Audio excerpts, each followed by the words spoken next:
There's this testimony now where one of your son's former business associates is claiming that you were on speakerphone a lot with them talking business. Is that what? Never talk business in anybody. And I knew you'd have a lousy question. Well, why is that a lousy question? Because it's not true. Thank you, Mr. President. Oh boy, here we go again. Now we're pretending that there's nothing to see, even though there is plenty to see with Joe Biden.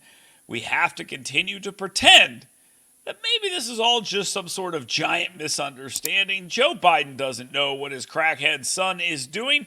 How can we possibly hold him accountable for anything that happens? I mean, it's just a dad who loves his crackhead son just so much, and there's nothing tying the two of them together.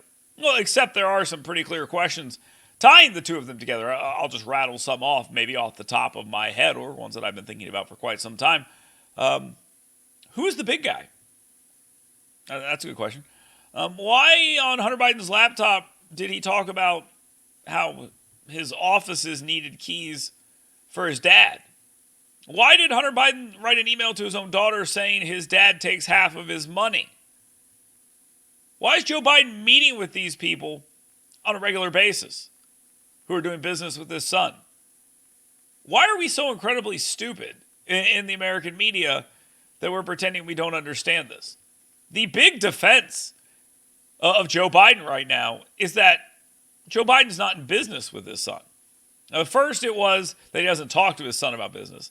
Then it was he never met with anybody about that business. And now it is truly that Joe Biden's name is not on any of the bank accounts or the incorporation records for the businesses. This is some weak stuff. But the American media is showing you they've really got nothing else. You saw Peter Doocy asking the hard question and Joe Biden getting mad because Joe Biden is caught. But let's talk about why he's mad here for a second. Let's look at James Comer on with Sean Hannity last night talking about this case. Old news, and you're admitting that you have not uncovered any proof implicating the president. Well, first of all, we know he lied through his teeth when he said he never talked to Hunter, his brother, or anybody else, for that matter, about these foreign business deals, and he was an active participant. Now, I have a question. Was Joe Biden the brand, or was Hunter the crack addict and frequent prostitute guy the brand? What brand was it? It was Joe Biden's brand, and that's in the words of Devin Archer, who was also in on the schemes with Hunter Biden. I mean, there's no reason anyone would send Hunter Biden millions and millions of dollars. They did it for his father. His father was the brand. And that's the question we've been asking for a long time, and Devin Archer's the first associate that's had the opportunity to answer that question. The question is, what exactly did the Bidens do to receive that money?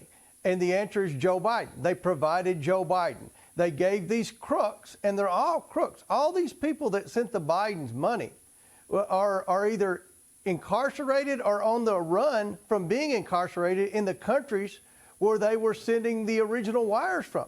These are bad people from bad countries that were using our government to profit through the Biden family. All right. All seems rather straightforward if you ask me. I really don't understand why we've had such a hard time getting people in the media to really understand this. These people are bad people doing bad things in bad countries. And under any other circumstance, I think we'd be going pretty hard at this guy, Joe Biden, and saying, you can't do this stuff while you're vice president. All of this was going on while he was vice president. But again, I cannot highlight enough how the idea that this has nothing to do with Joe Biden because his name's not on any of the documents. Do we need a cleared check that says, like, paid to the order of Joe Biden, $20 million, and then in the memo we put corruption? I mean, is that what it's going to require? Or if that did happen, would the American media say, okay, nobody would be stupid enough to write this on here, so this has to be fake? Every single time they go to the defense of Joe Biden, something else happens. This is not going to stop. They continue to be outed as corrupt grifters. If this family had the Trump name, this would all be top of the fold, above the headline, above the masthead news. We'd be talking about this nonstop. But there is a reason Joe Biden as president. The American media protected him. And they're doing it again. I mean, you look at some of the polling. Donald Trump has made this race competitive when it shouldn't even be close. And they have to make sure that Joe Biden is pulled across the finish line. They have to make sure that he's the guy that they support so they can get this done. Now, when they get ready, if they ever get ready to throw him overboard, it should be quite amazing because they've got enough ammo to sink his campaign in one day.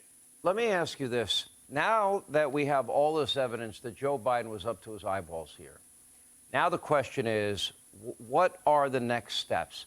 Now, I don't think, Hunter, we know he had no experience in energy, but CEFC, the Chinese energy company, was paying them a lot of money. We know that's a fact. We know that Burisma paid the money. He admitted on Good Morning America he had no experience with any of these countries or any experience in energy. So the question is, and we know he admitted that he was a drug addict at the time. Okay, what did he possibly have to offer these countries, many of which that don't like us?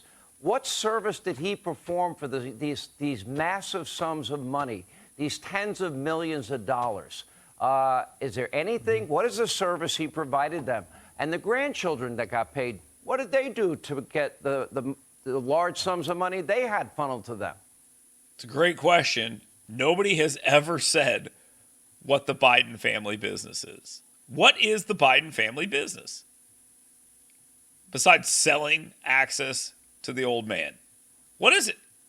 I mean, if there's something else here, tell us what it is. Lay out what Joe Biden, because Joe Biden didn't do anything, he's not part of business. Lay out what Hunter Biden did for the business. Lay it out. What is the Biden family business? Who is the big guy? Why did Biden need keys to get in to these offices and play a role here? Why was Biden meeting with these people? And why have they lied about it the entire time? Those are some pretty simple questions to be asked, but I like Hannity's question too. They didn't do anything. They used Joe Biden. And what we're seeing is Joe Biden actually provided things of value in return for that money. Look at Ukraine. I mean, it's becoming crystal clear that he went and fired the prosecutor who was investigating his son's corrupt energy company over there. I mean, he bragged about it. He's on tape admitting he did it. We know now from Devin Archer that the Burisma owners were putting pressure on Hunter Biden to deliver.